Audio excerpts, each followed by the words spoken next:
시청자 여러분 안녕하십니까? 올해 공동주택 공시가격이 14년 만에 가장 크게 오른 가운데 전국에서 불만이 쏟아지고 있습니다. 주민들뿐만 아니라 지자체장까지 나서 공시가격 하향 조정과 전면 재조사를 요구하고 있습니다. 첫 소식 윤지혜 기자가 보도합니다. 전국 곳곳에서 공시가 불복 움직임이 나타나고 있습니다. 정부의 공시가격 현실화 계획과 더불어 지난해 아파트 등 공동주택 시세가 급등하면서 올해 공동주택 공시가격이 전국 평균 19.1% 급등한 영향입니다. 세부담을 느끼는 주민들이 국토부와 관할구청 게시판에 단체로 항의글을 남기는 등 집단 행동이 이어졌습니다. 오늘 정부가 공시가격에 대한 의견 접수를 마감하는 가운데 올해 이의 신청 건수가 역대 최대가 될 전망입니다. 여기에 일부 지자체의 반발까지 더해졌습니다.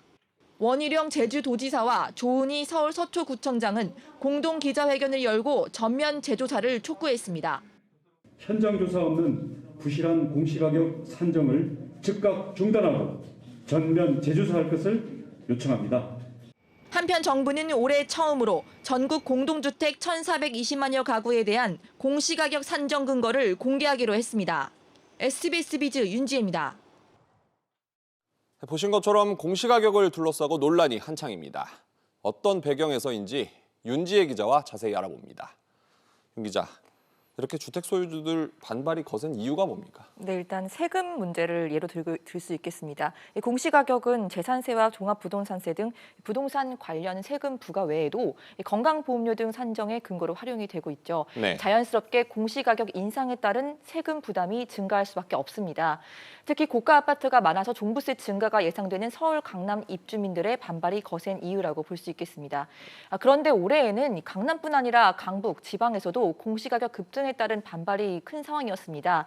아파트 공시가격이 급등했기 때문인데 아파트 공시가가 70% 이상 오른 세종시에서도 입주자 대표들을 중심으로 이 공시가격에 대한 단체 의견 접수에 대한 이 단지 사례를 어렵지 않게 볼 수가 있겠습니다. 네. 평균 상승률이 70%인데도 이 인기 단지의 소형 평형의 경우에는 지난해의 2배 수준으로 오른 단지도 속출한 것으로 전해지고 있습니다.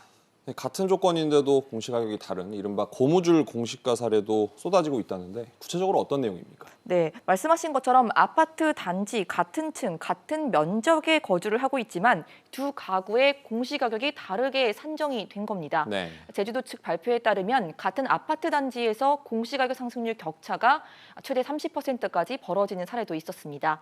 현재 시세와 이 공시가격의 격차가 큰 사례도 있습니다. 예컨대 서울 서초구 우면동에 지어진 A 아파트의 경우에는 지난해 5억 7,100만 원의 거래가 됐는데 아파트의 올해 1월 1일 기준 공시가격이 6억 7,600만 원으로 실거래가의 실제 거래가보다 18% 더 높게 책정이 된 경우가 있었습니다. 보통은 시세보다 공시가가 좀 낮기 마련인데 말씀하신 대로는 공시가가 시세를 뛰어넘는 그러니까 역전한 경우가 생기는 거죠? 네, 맞습니다. 서초구에 따르면 이 같은 사례가 지난해 공동주택 실거래 4,300여 건 가운데 현실화율이 100%를 넘기는 이런 사례가 130건에 달했습니다. 네. LH 임대아파트 공시가격이 오히려 분양 아파트 공시가를 추월하는 사례도 있다고 밝혔습니다. 결국 이 같은 논란이 계속되고 있는 건 이 공시가격 인상의 근거가 되는 시세, 이 시세가 어떻게 산정되는지에 대한 정확한 근거가 드러나지 않았기 때문입니다.